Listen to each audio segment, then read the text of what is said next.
In the current state of the Pokemon trading card game, a supporter card like Nemona with just the effect to draw 3 cards is often only seen as a card for new players to get in their starter decks when first learning the game.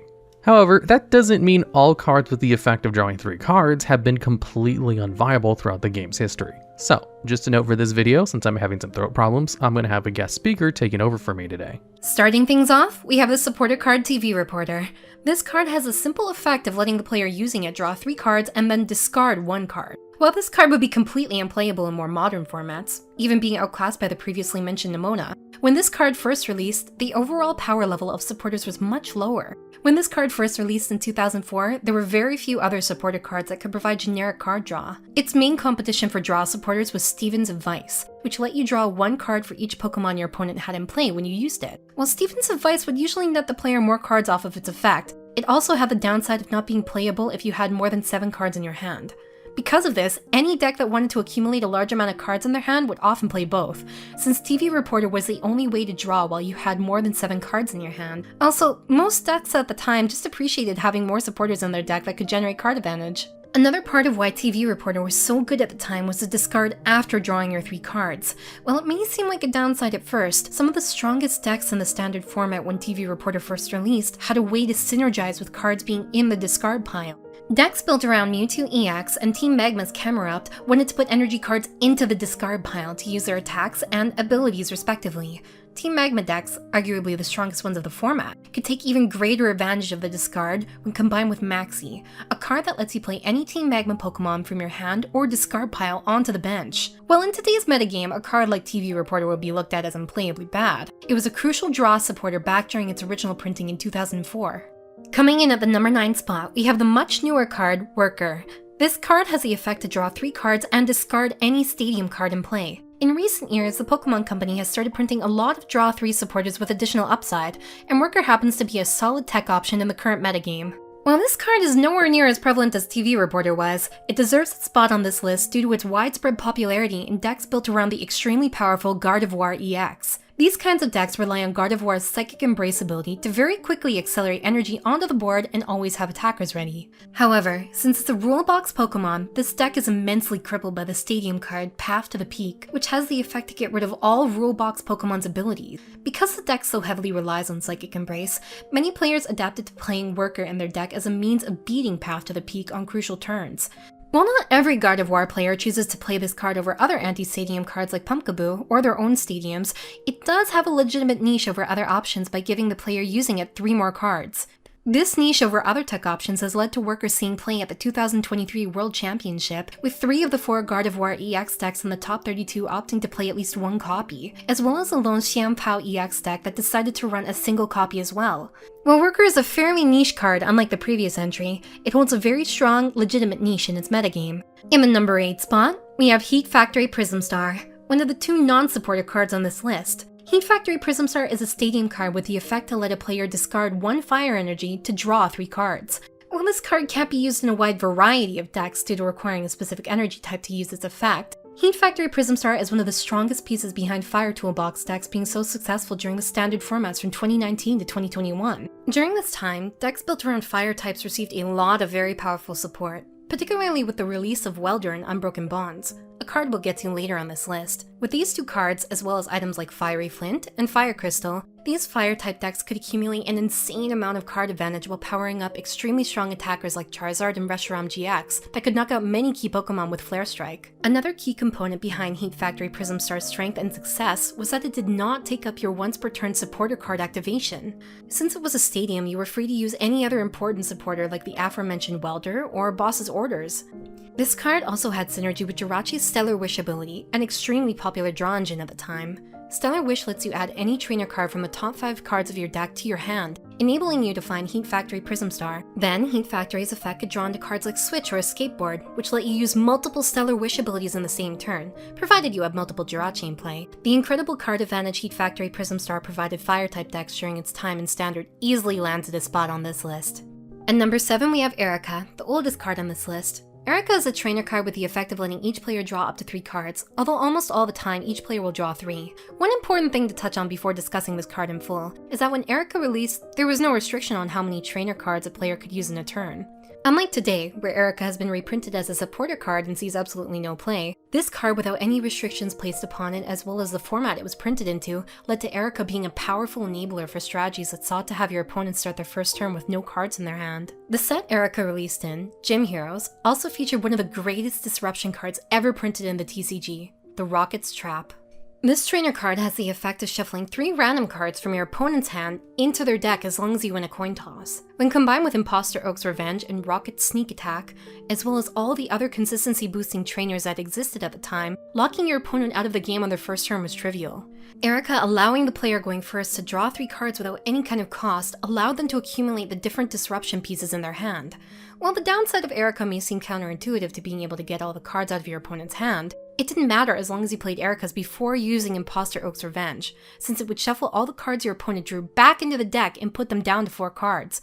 And speaking of cards that can put your opponent down on resources, in the number 6 spot we have Avery. Like the other supporter cards on this list, it's really their additional upside that makes these draw 3 cards viable. Generally, supporter cards that can limit or punish the amount of Pokemon your opponent has on their bench are fairly uncommon, especially when they can potentially remove 2 Pokemon if they have a full bench. This attribute was incredibly valuable during the first standard format Avery was a part of. At the time, the Inteleon engine built around Sword and Shield Inteleon and Drizzle's shady dealing ability to search out trainer cards was used in pretty much every deck that had the space for it. Avery matched up against this incredibly common engine very favorably, as well as being a good tech option to play in decks using Inteleon. Since the engine involved setting up multiple evolution Pokemon to get as much mileage out of shady dealings as possible, a well-timed Avery could greatly hinder the opponent's ability to set up in the early game or play out key turns in the late game. Since Inteleon decks naturally wanted to play a lot of powerful one-of trainer cards due to how easy it was to search them out, Avery saw lots of play in these decks to help in the mirror match. Even in formats without the Inteleon engine providing easy access,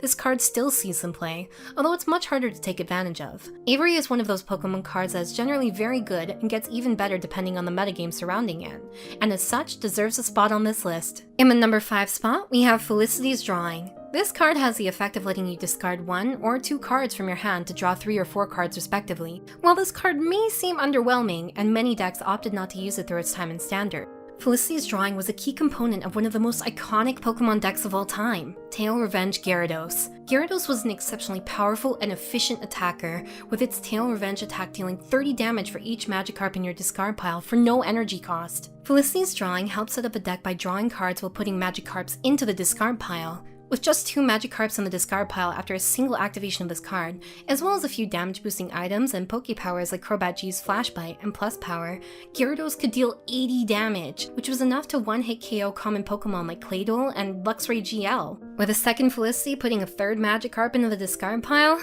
110 damage was enough to knock out a vast majority of the metagame in a single attack that required very minimal investment. This strategy was made even stronger by the fact that Gyarados was a Stage 1 Pokemon with 130 HP. A very high amount for a Stage 1 attacker that could deal so much damage.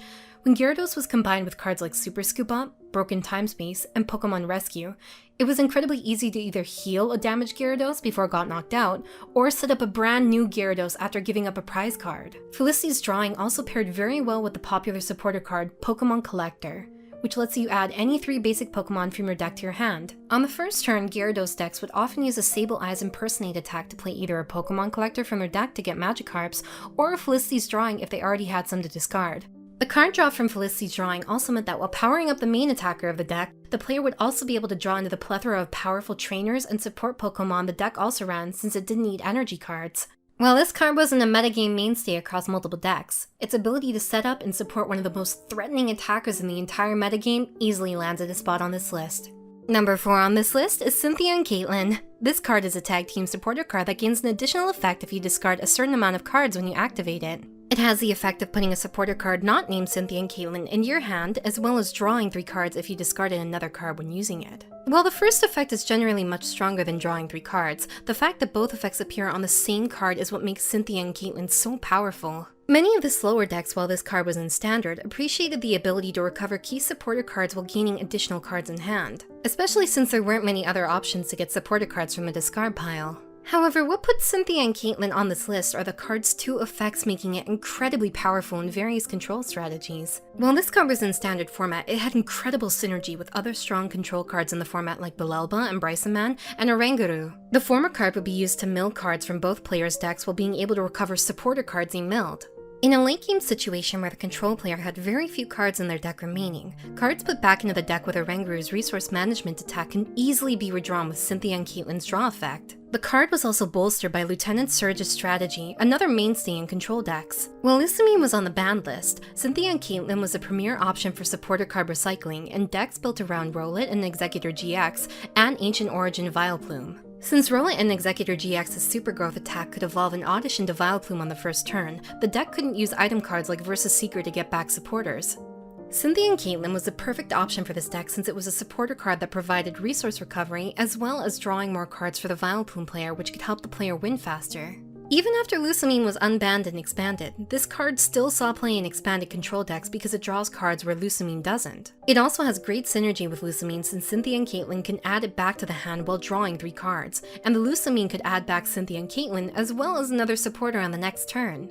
While this card is fairly difficult to use outside of the most dedicated control strategies, those decks are the perfect fit for a card like this. At number 3, we have a much older card in Holon Adventurer. This card has the effect of discarding a card and drawing 3 cards, but if you discarded a card with the Holon symbol, you drew 4 instead. While many other cards with a similar effect have shown up on this list, Holon Adventurer's place in the original metagame outshines them completely. While it was never usually played at more than 1 or 2 copies, since it was a Holon card, it could take advantage of the incredibly powerful Holon Transceiver, an item card with the effect to add a Holon supporter from your deck or discard pile to your hand. Holon Transceiver was one of the most important cards of its time, providing incredible consistency to decks thanks to its ability to search out Holon Mentor, a supporter card that lets you discard 1 card to add any 3 basic Pokemon with less than 100 HP from your deck to your hand. Since many decks were already playing Transceiver or Mentor, it only made sense to play Holon Adventurer as a one-of option to search out or get back from a discard in cases where you needed some generic card draw.